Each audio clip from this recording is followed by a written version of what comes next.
I now have my entire armature covered. I've got clay over it, and I just made sure that the clay went all the way to the bottom, just so I didn't have any gaps that would later tip on me. The entire armature is covered, and I just started to, I started to do this, and then I wanted to make sure that you could see it on the video, because I think it's useful. So right now it just looks like a random blob, and like nobody can see what this is supposed to be. But I know that my plan is that this is the front. And so what I started to do is I started to essentially just take this very thick clay. The nice thing about this, working solid like this, is that I can very quickly move the clay. So I'm starting to basically decide that this is the front of the cat's face. I'm making a cat. Front of the cat's face. So I'm pulling some of that clay forward to be the snout. Now, is this the right proportion? Is this exactly the right shape?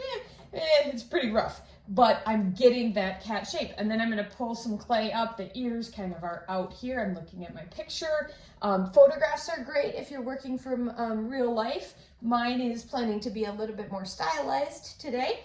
But I am working from pictures I drew when I was looking at my cats. I've got a lot of photos of my cats on my camera. Now, right now my cat has sort of a face, but this part is ridiculous, right? And so I'm gonna get in, the clay is very soft on the first day I'm adding it. It's very easy to get in and pull away so the cat starts to have a neck. I got that asymmetrical. I pulled more off on that side than that side. So I'm gonna put a little bit more of it back.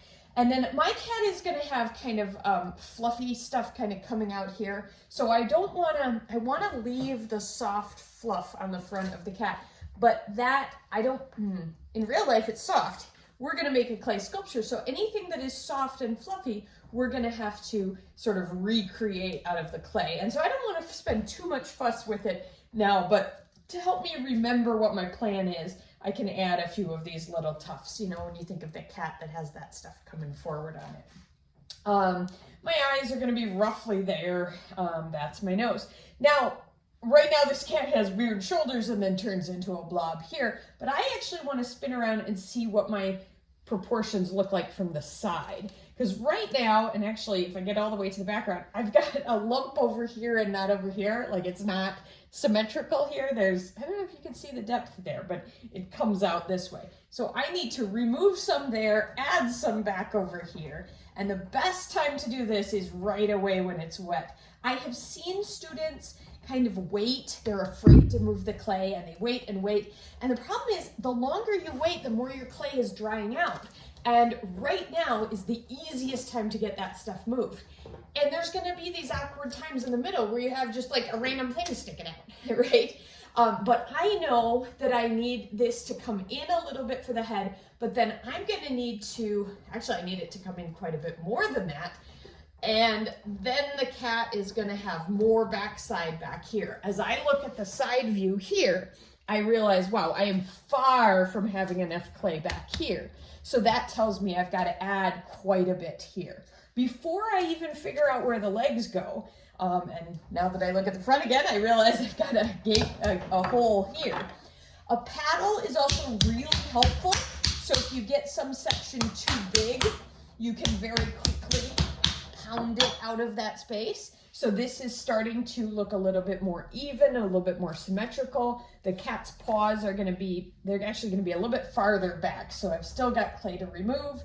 As I'm removing it, it's time to start bringing it back here. And my paddle will help make sure that I don't have big gaping holes in there.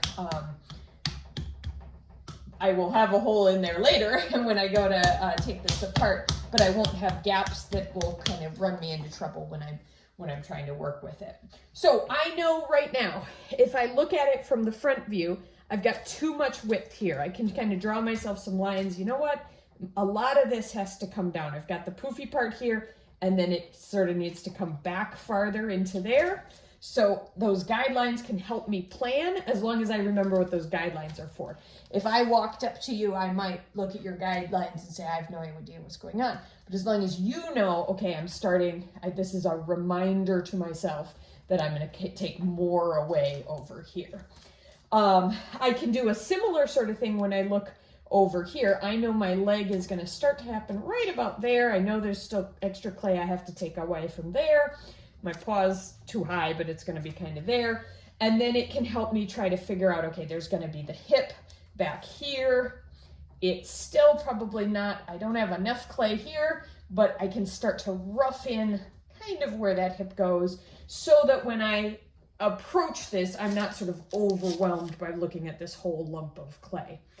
At this point, I can start to, as I said, add more clay. I can also, when I go to remove clay, I can of course use a knife. I can also use a large loop tool. Something like this is a good way to quickly get rid of a bunch of clay. And you can, oops, and rip my paper. That's all right, no worries. And I can get rid of a bunch of that clay so that I can start to get into the more of the size that I want. I put it back. I put some of it back because there's going to be a tail there. And the tail is going to go over the paws, so the paws have to come behind here. So as I'm looking at my pictures and my plans, I know I need to leave that room back there. It is really super duper rough right now, but I promise you, these look so much better, and I've been doing these for years with students. These look so much better if first you get the proportions figured out. Don't worry about where the eyes go. Don't worry about exactly what the fur looks like. Start making sure that the cat is tall, whatever you're making, is tall enough, is wide enough, has the right position. And right now, I would say I've got a rough idea of what's happening on this side of the cat and the front, but this side, I really need to take some time, stop talking, start looking, and think about what my actual shape that I want that to be is. So that's going to take some time, and I promise you, if you make sure to look at your subject, have good pictures of your subject from multiple perspectives, and if the subject is something you see every day, keep looking at it. If it's a video, if it's something, like if it's a person you don't know but you have video of them, watch them move and transition through space so you can see all the different perspectives. I'm going to spend some time on this, and then I'm going to spend some time observing my own cats. Thanks.